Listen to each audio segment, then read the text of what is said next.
In a world where we believe we've uncovered all the secrets of the past, a single piece of parchment, discovered nearly a century ago, threatens to tear accepted history apart. Welcome to Beyond Known History. The year is 1929. Deep within the dusty halls of Istanbul's Topkapi Palace, a former residence of Ottoman sultans, an extraordinary artifact lay forgotten. During routine renovations, historian Gustav Adolf Diesmann and Halil Edhem discovered a fragment of a world map, meticulously drawn on a thin piece of gazelle skin. This was no ordinary map. It was signed by the Ottoman admiral and cartographer Piri Reis. The date inscribed was 1513. This map was created just 21 years after Columbus first reached the Americas. The fragment showed the coasts of West Africa, Western Europe, and the newly discovered lands of North and South America. It quickly earned a spot on the UNESCO Memory of the World Register for its immense historical value. But it was one feature depicted at the bottom of the world that transformed this historical curiosity into a modern enigma. At the southernmost edge, curving eastward from South America, Piri Reis had drawn a large landmass. For some, this was the impossible, a depiction of the continent of Antarctica. Not only was this centuries before Antarctica's official discovery in 1820, but this land was shown without its massive ice cap. If Piri Reis was an Ottoman admiral working in 1513, how did he map a continent that hadn't been discovered? The answer lies not in his exploration, but in his shocking access to forgotten knowledge, including a lost map by Christopher Columbus himself. Who was Piri Reis? Born around 1465, he was a seasoned mariner who started his career as a corsair, a privateer or Barbary pirate, under his famous uncle Kamal Reis. This life gave him an intimate practical knowledge of navigation. Crucially, Piri Reis was an intelligence collector.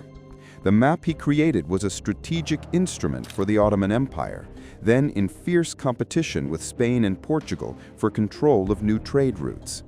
Capturing enemy ships was vital, not just for gold, but for maps, the ultimate form of military intelligence. Piri Reis was meticulous about his sources. In his own handwriting on the map, he explicitly states that his work was compiled from approximately 20 older charts and mappemundi, medieval world maps. These sources were a synthesis of three worlds. First, the classical Islamic world. He used 8 Jafariyat charts derived from ancient traditions, possibly dating back to the geography of Ptolemy in the 2nd century CE. Second, the Age of Discovery. He incorporated 4 recent Portuguese maps, which explains the shocking accuracy of the Brazilian coast. Third, the Lost Link. Most tantalizingly, Piri Reis claimed to have used a map drawn by Colombo in the western region.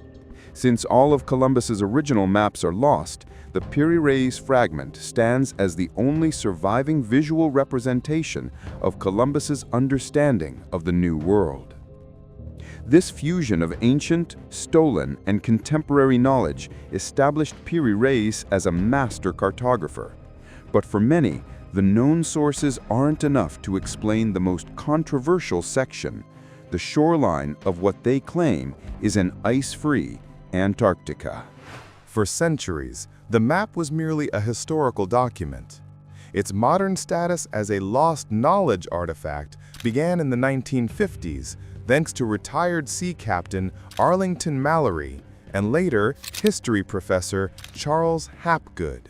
In his 1966 book, Maps of the Ancient Sea Kings, Hapgood popularized the theory that the southern landmass was the coast of Queen Maud Land in Antarctica.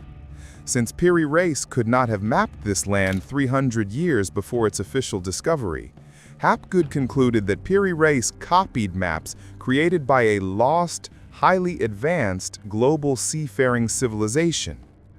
This civilization, according to the theory, must have existed during the last ice age, 12,800 years ago. Furthermore, for the map to show this coastline, Hapgood argued that the ancients must have possessed a technology level at least equivalent to ours at the end of the 18th century. The key point supporting this advanced civilization theory is longitude. Latitude, north-south position, is relatively easy to measure, but longitude, east-west position, requires a precise timekeeping device, or chronometer, which our civilization only invented in the late 18th century. The theory gained major traction when Hapgood secured what seemed to be official validation, a 1960 letter from Lieutenant Colonel Ohlmeyer of the U.S. Air Force. Ohlmeyer wrote that the geographical detail of the map's lower part agreed very remarkably with the seismic profiles made across the ice cap. Pause. The claims are compelling, offering a romantic vision of a lost golden age. But does the map's own data and the cold, hard facts of geology actually support these revolutionary theories? While the speculative theories endure, the scholarly consensus views the Piri Reis Map as a brilliant, yet imperfect 16th century artifact. The most direct rebuttal comes from Piri Reis himself. The southern landmass is overwhelmingly accepted by historians as a grossly distorted representation of the coast of South America, specifically Patagonia and Tierra del Fuego. Piri Reis likely ran out of space on his gazelle skin parchment and had to fold or curve the coastline sharply to the east to fit it on the page. The most damning evidence against the Antarctica theory is found in the admiral's own annotations.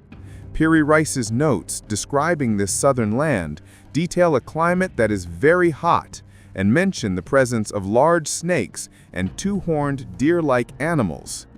These features are consistent with the tropics of South America, but are diametrically opposed to Antarctica's polar environment. But the final word comes from geological science.